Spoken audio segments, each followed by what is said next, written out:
Welcome. We do not have a guest today, so it's just going to be Boone and I discussing and revisiting the walk away movement. And we are also going to be talking about the evolution of the Democratic Party.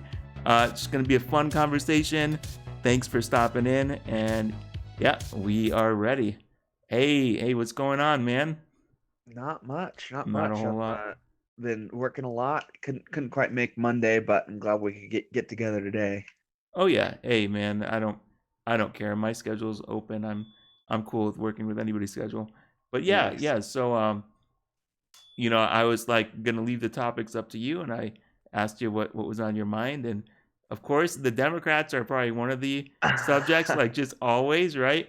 But hey, I enjoy it too, man, and Yeah, well, the walkaway movement as well. yeah, and I just kind of been thinking lately about like why the walk away movement happened and what it really represents because it wasn't just, one or two people. I mean, it's a lot of people who have openly taken a step back from the Democratic platform over the last couple of years. And to me, it seems like if you are being consistent with your beliefs or views, you have to be one of those people, because the Democratic Party has taken such a radical shift Hmm. in their platform goals. So if you haven't also shifted your platform goals with them, then you're left behind. I mean, you're left in basically a kiddie pool full of complaints and identity politics. Yeah, yeah. That's kind of wild. And I was gonna ask you. Sorry, I was distracted there. Can you repeat your last point real quick? What was the last thing you were saying? Yeah, so I mean, essentially, if you're being consistent with your views or with with your policy Mhm. uh, goals, you have 100% left the Democratic Party over this last 5 Oh years or yeah, so. It's yeah. I because don't they've know. changed so much. You can't remain consistent, and even like Obama Democrats, like even people who were really supportive of the Obama his platform goals and his entire set of charismatic sort of frontman politics. Right. Essentially, they've taken such a hard turn left into identity politics and into essentially nothing more than like um, racialized politics. That if you are somebody who really did and does genuinely have uh, honest policy goals that were with the old Democratic Party. Let's say like you really stood up for unions, or Hmm. you were a really big fan of like American manufacturing, and you wanted to take care of those people. Like you don't have a party anymore, essentially, or you've moved over to the Republicans or to Trump because the fundamental change that has occurred is so vast that it's caused this walkaway schism. And to me, the walkaway movement represents just people who are being genuine with their goals. They're people who see the party totally moving away from them. Yeah, I agree with you. And I've got a few lefty or Democrat friends that are like somewhat Nice. sensible people. But the thing that's funny is like, we don't really have direct conversations about politics because they kind of know like there's really nothing that can really be said. So it's got to be, I'm sure there's a little bit of embarrassment and all that because you just look at the way that I don't know the Democrats are acting. It's like the ones that are sticking to their guns, they're insane, dude. Just like the stuff they're talking about. I mean, for instance, I heard something in the news. I think it was like California, Illinois, and some other states. They're trying to like exclude Trump from the 2020 ballot. It's like what? Like what is that? Is that really a thing? Are you really serious? You know what I mean? It's just I can't believe it. You know? Yeah, well, I mean, it just goes to show you how far the party structure itself, and not necessarily people in the party, but the political structure itself has sunken, to the point where it's not even it's not even really hidden anymore that they're just unscrupulous to the point of they've transformed a political party that once stood for something. I mean, even if you don't agree with it, it once stood for a set of people and a set of ideals, and they've turned it into, um, basically trying a group of people who are trying to contest a presidential election for 3 years straight. Yeah. Yeah, I don't know. I mean, could you imagine if the Republicans were doing that when Obama was in? It was just, kind of crazy. I think they really should have just hung back and really been trying to reformulate stuff because, like, I don't even know who their number one contender is going to be against Trump. I mean, like, they're thinking Joe Biden was their best bet, and his campaign's already done. I saw another video the other day saying, "Did you hear about the parody account for Joe Biden's campaign? Did you hear about Yeah, that?" Joe Biden.info. Yeah, yeah. So I heard that that's getting more traffic than his actual campaign site. Yeah, he's dead in the water. He's dead in the water. Elizabeth Warren's dead in the water. Cory Booker's dead in the water. To me, I see it as either Camilla Harris or Hillary Clinton. I still Oh think that gosh. I know Oh. they have until November to get into the race. So, until November comes, I will still be holding out for that moment when Hill Dog throws her hat in the ring. Well, And she and Bill are doing a speaking tour still, and like people aren't showing up. They're like basically giving tickets away. Jeez. Well, that's never stopped him from running before. That's for sure. No. Oh yeah. No, not at all. But but yeah, I think the walk away movement comes down to just a couple things. I mean, one, it shows you the level of change that the party structure has gone through in just the last couple of years, and it shows you basically out of those people who are in their voting pool, who among them either has integrity and will leave a structure when it stops reflecting their values, and people who change their values to adapt to whatever structure they're in or whatever team they're on. And I think, unfortunately, the pool of presidential candidates is going to have a really hard time, because not only do they have a shrinking audience, but the audience that they have is progressively getting more and more like flavor of the week, if that makes sense. The people who are left are more and more people who are either not very much into politics or are kind of willing to change their views willy-nilly based on what's right in front of them. And that's really difficult to campaign. Those people are difficult to campaign to, because they're, like I said, they're flavor of the moment voters. They're people who jump on trends and jump off trends. And essentially what they're dealing with is uh progressively, um, almost the mental age of the people that they're working with is going down by the second, because mature people are leaving their spheres of influence after seeing for years and years that their platform is changing so much, and it's not changing to something that makes any sense for most No. Americans.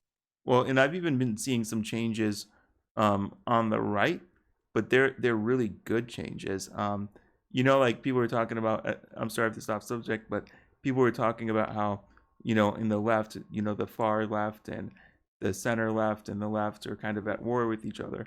Well, I've seen a little bit of that going on with the younger generation in the conservative party, but it's really good in the sense of it's young people kind of dunking on boomers and making them look like idiots for saying stuff like oh, it's the free market, Mark Zuckerberg can kick off who he wants, that's free market capitalism, like those types are getting their asses handed to them.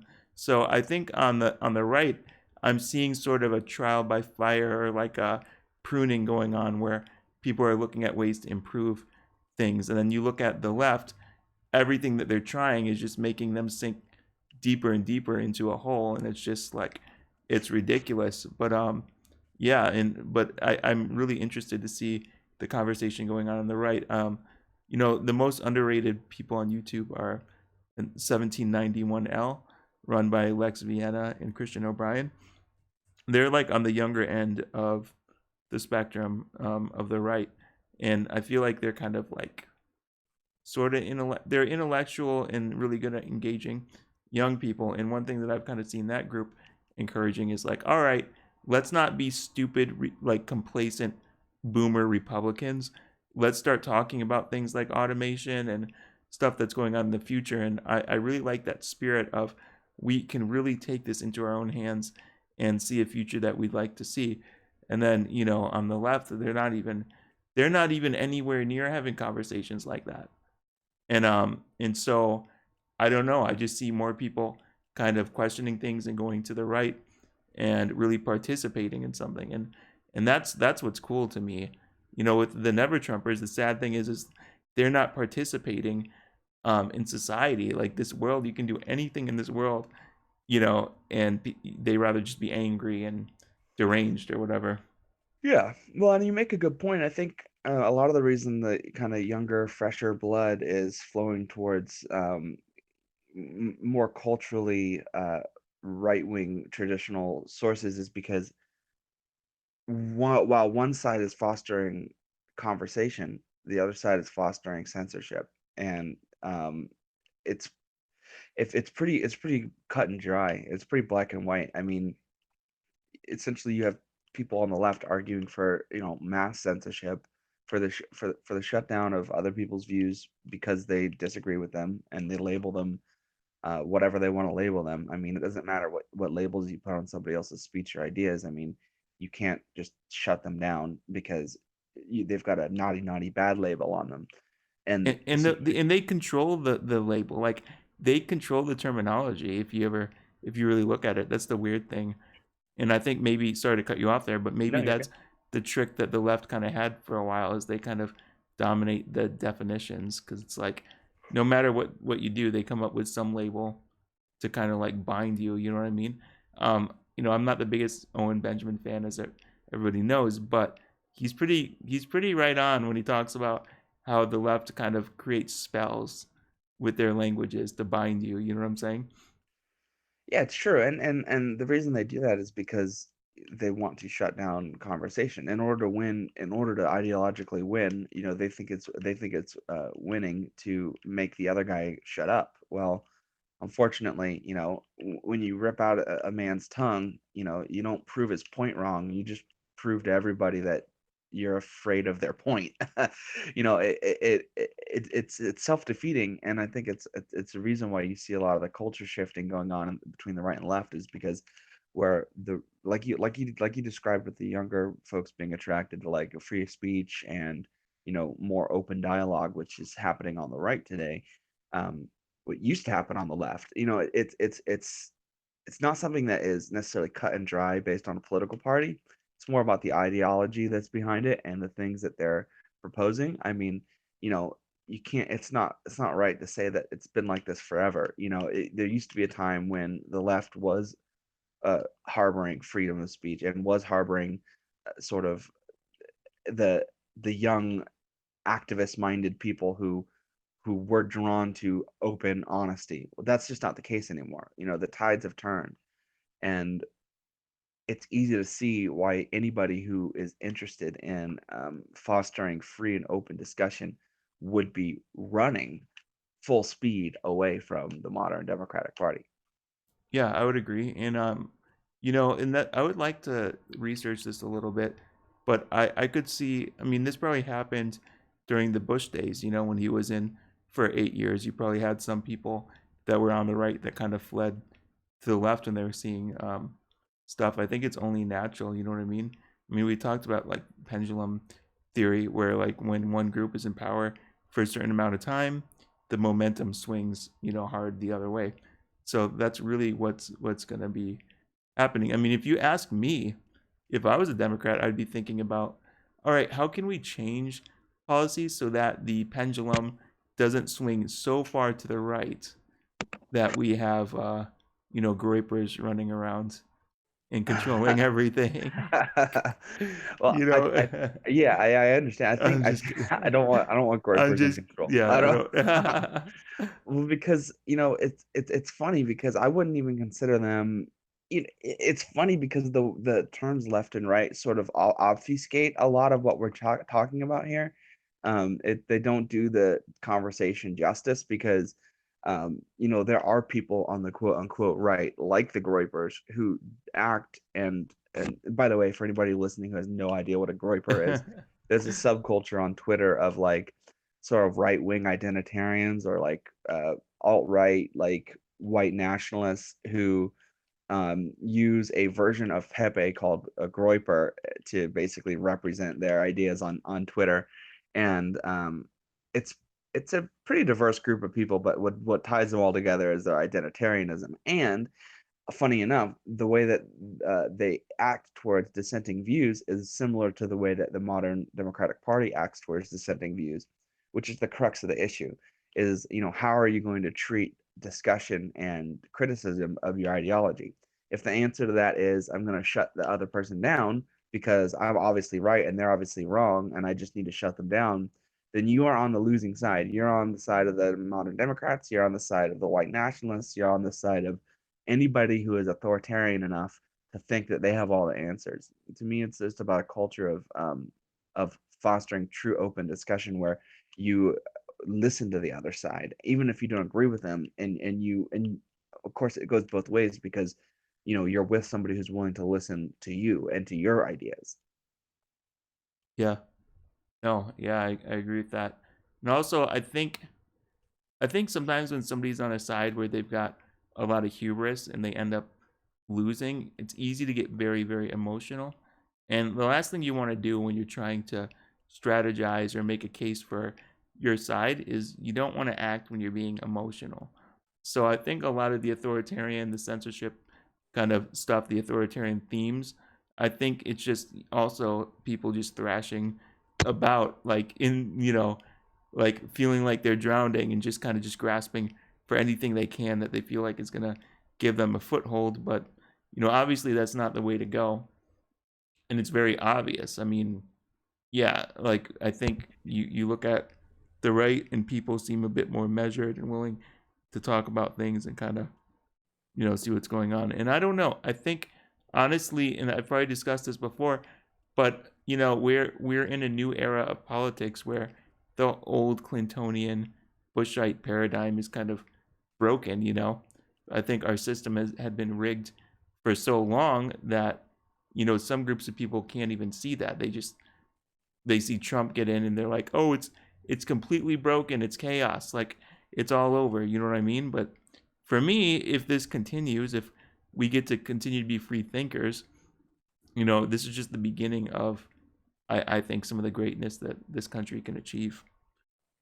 Yeah, well, because Trump fundamentally represents a breaking point of that old paradigm, Clinton Bush uniparty paradigm.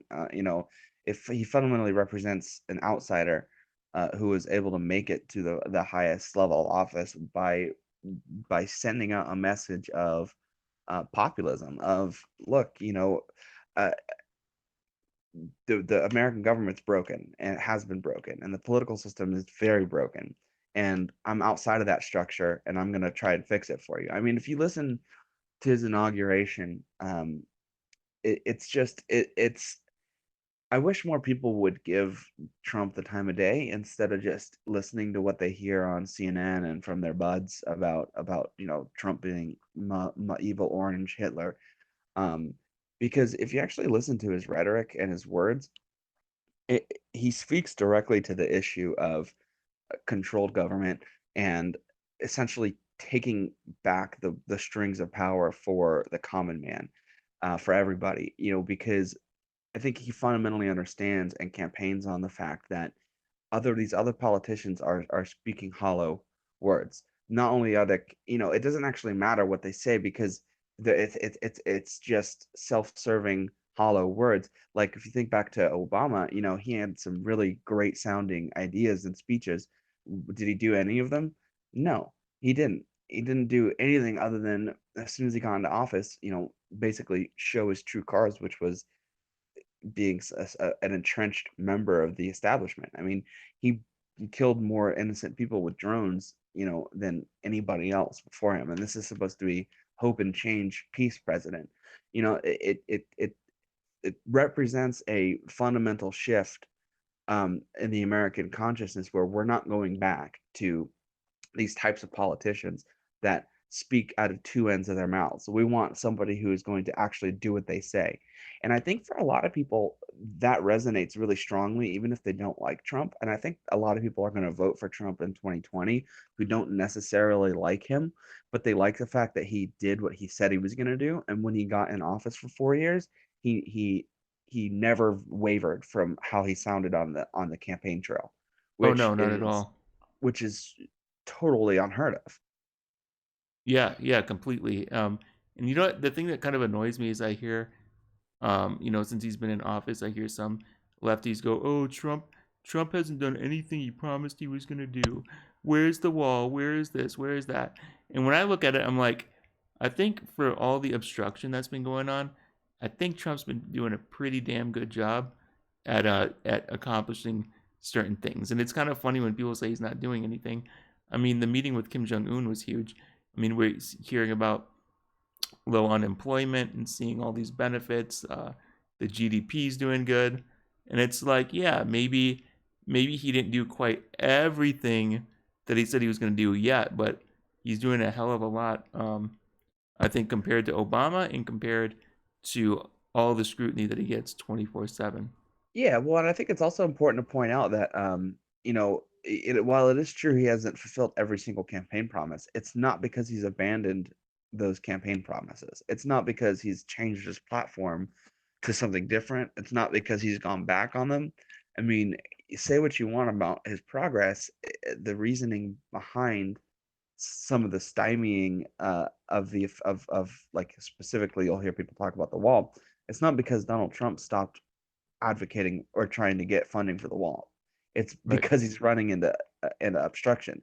So it's not really a good argument to me when people say, oh well, he hasn't got anything done or this, that, and the other. It's fundamentally, even if you weren't so wrong on how productive he's been, even if you were totally right to say, which you're not, to say he's done nothing, he's done absolutely nothing. Even if that's your point, and even if you were correct, it's not because he stopped trying.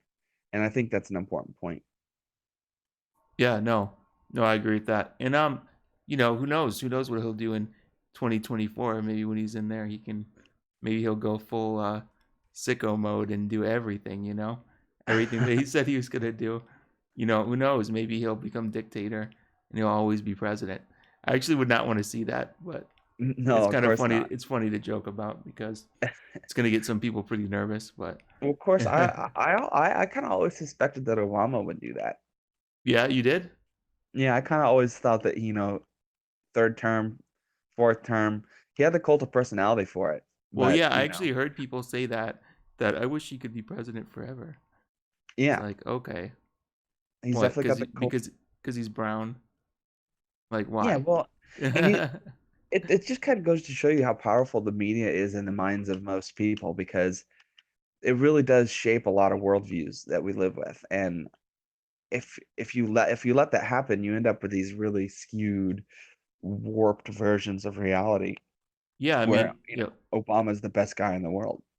Well, yeah, even with Trump, as much as I like him as a president, um, yeah, I kind of have to laugh at the forever Trumpers. The ones who are like, they got to comment on everything he retweets, and they're like, "Notice me, man.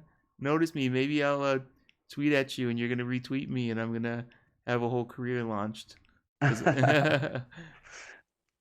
but Well, yeah, yeah, I mean, it's definitely important to not be sucked into cult of personality, and you know, with Trump, there's just so much substance you don't even really need to because, no, right. and there are people who out there who just can't find it within themselves to criticize him, but like unfortunately, Yeah. um, unfortunately, there is definitely plenty there to criticize. I mean, Why wouldn't um, there? I mean, there's always going to be something to criticize, you yeah, of know? course, of course, and for me, it's just a matter of the his enemies are so much easier to not only easier to criticize, but like it's They so take on the themselves face so serious. culturally. Oh yeah, Yeah, go ahead. Yeah. no, it's just so on the nose culturally. Like, I mean, you've got these people who are so absolutely unbelievably blind to the fact that uh, their their progressive platform is not wanted anywhere except for in coastal cities. And Dude, I it's mean, like, there's insane. Like, nowhere where their progressive policies are accepted except for New York and LA. I mean, even with them, like the stuff they're pushing in schools now, like trying to get kids on board, it's just like, dude, the things, it's like getting evil, man. I'm serious. Just the stuff that I'm seeing going on with them. Sorry, this is a little bit different, but something just came to mind. But I think there was some feminist like protest somewhere. It was like there's something at Planned Parenthood, and these women were like celebrating their abortions and talking about they had abortions and it's the best thing they ever did. And it's like you see the stuff that they're pushing and how in your face they are and disgusting about this. It's like like why do you think anybody's going to get on board with you? I mean, I sometimes I wonder if there are like right wing people that are like posing as being leftists just to make them look even more deranged. Because it's like you see some of the things these people are doing, and it's like you're not helping yourself at all or your party. No, Like, even on a strategic level, like, yeah. and it's funny too because it kind of the Democratic Party has been put in a place where, like, strategically, the best thing for them to do would be to drop the Russia, Russia, Russia mantra. Would be to stop talking about Mueller because it looks really bad for them, and would be to move on to like policy and like arguing. Even if I don't personally agree with their policy points, I mean the correct tactical thing for them to do at this point is to drop the losing fight and pick something else up that they might be able to win over hearts and minds on. And what are they doing? They're not doing that. They're preaching impeachment, and even even if they did, here's the kicker. Even if, and you see with the leadership in their party, Nancy Pelosi and Chuck Schumer don't necessarily want impeachment. They don't necessarily want to talk about Mueller and Russia all the time because they fundamentally understand the strategy behind it. But if they are to follow that correct thought process of let's move on from this, half of their party will tear them to pieces, call them alt right, Oh call yeah, them, that's true. you know what I mean? So like, I there's mean, they even no called good Tim way Pool for them all to right. move. Yeah, Exactly. There's no yeah, good way for them to move because if they do the correct tactical thing, their party tears them to pieces. If they do what the radicals in their party want them to do, which is a third to half of their party, then they're going to completely ignore the strategy behind dropping a losing argument. They're going to pick up a losing battle and they're not going to let it go. So really, they're faced with something that is unwinnable in 2020. I talked to a lot of people. It's on a lot of people's minds, and Tommy used to get on to me for this kind of talk, but the fact of the matter is 2020 is over before it began. I mean, there is almost zero chance of anybody beating Donald Trump in this current climate. I mean, a lot could happen between now and November 2020, but um fortunately for Donald Trump, the left seems to be in a position where they're damned if they do, damned if they don't. yeah. It's like they definitely the left definitely has the narcissistic girlfriend complex going on there. It's kind of funny, the whole damned if you do, damned if you don't thing. But yeah, I don't know. I don't know what's going to happen with all this. But let's see. Like I don't know. I feel a lot better than I was uh a few weeks ago. A few weeks ago I felt like things were getting really, really dark. And I was like, I don't know what's going on. But now, I don't know. I feel like I can see the light on the end of the tunnel.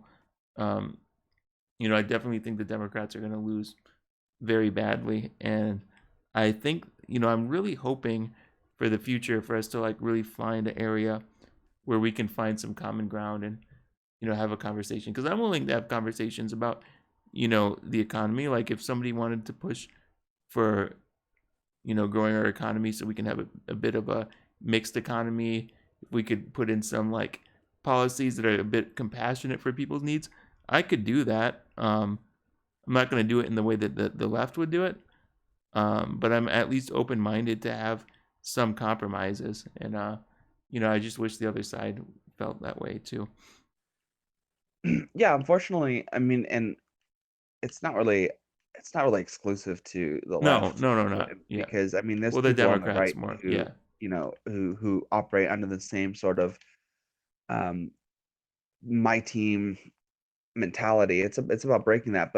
But honestly, it it doesn't really at this point matter what you call yourself, because the left has so degraded definitions and has so degraded what it means to be a liberal, or somebody who is left leaning, that they've bent and warped the all the terminology into being almost useless. I mean, political dialogue is almost has to come down to the individual issues before you can find out what somebody believes, based on a couple words. Because you could say, "Oh, I'm a liberal," and that could mean 100 million different things in today's world. It could mean you're a communist. It could mean you're a social democrat.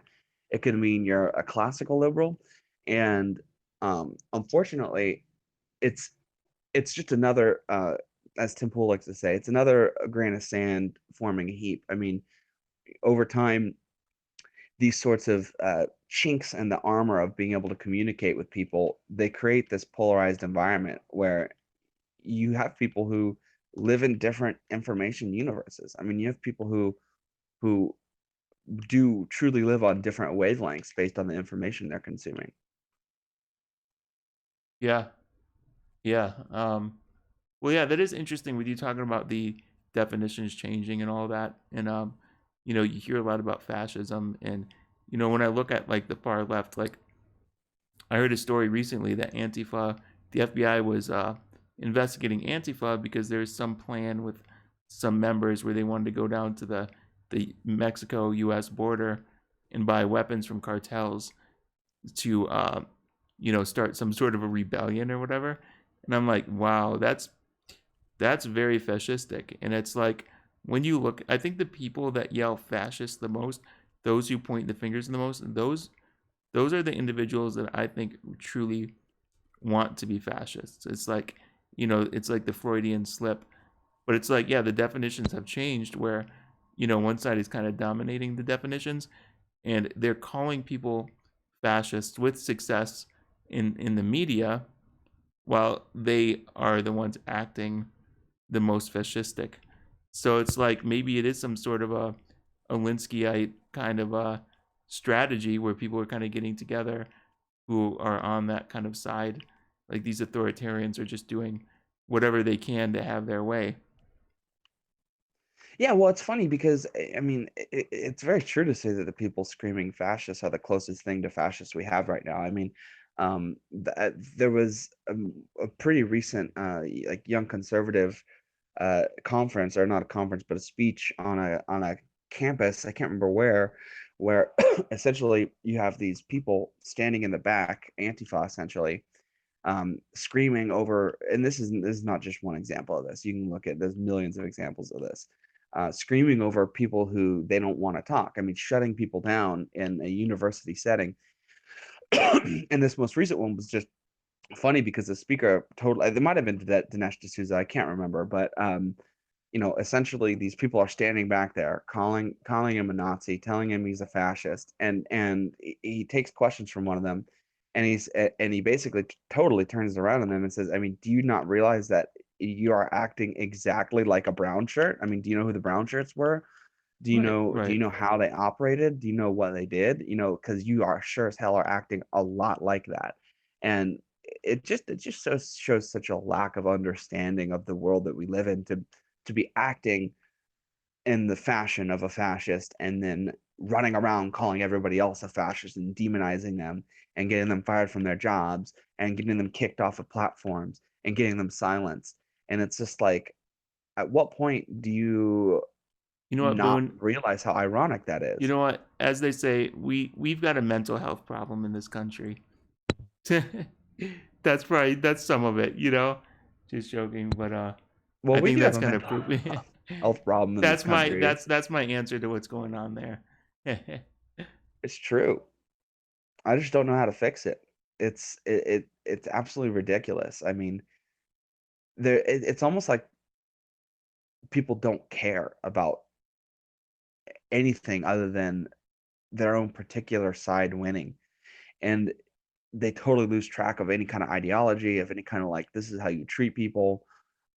They've gotten to the point where they actually act like disruptive elements of society. They go around, they dress in black bloc, they break windows, they interrupt people when they're trying to make points, and they call those people fascist. Man. It's Wow. clown world. It's easy to No, see yeah, why the it is, clown world right. meme took hold. Oh yeah, yeah. I mean, yeah, it's hilarious. And then we had that the crazy deranged girl actually manifest as a clown on social media. Remember that? Right Oh, when it that's dropped. right. That I'm was not convinced that that wasn't a troll, but at the same time, it's sad that you even have to question whether or not that's real. yeah. Yeah, well, man, dude, like, yeah, there's so much going on, and it's like I can't believe this is real. That's, I don't know, man, like just seeing the craziness going on. I mean, that's kind of made me feel like spiritual warfare really is it's a real thing, because it's just gone crazy. I mean, even the stories about, I know it's probably more esoteric, like they're just weirdos, but like you've heard the stories about like covens of witches trying to like put a bind on Trump and shit like that. I'm just like, I mean, I know it's probably mostly esoteric, like artsy fartsy anti-Trump kind of stuff or Wannabes, they're whatever, wannabe but witches. it's Tara still Warwick weird. laughs at those people. Yeah, yeah, I don't know. So yeah, and I don't know, man. It's hilarious. I remember somebody on Facebook was like, to everybody who's read about this conspiracy of a coven of witches, like for AOC against Trump, she's like, well, it's true. I'm one of them. So I was like, all right. I was like, block. I actually commented. I was like, blocked or something like that. It was just hilarious. But When being edgy goes too far.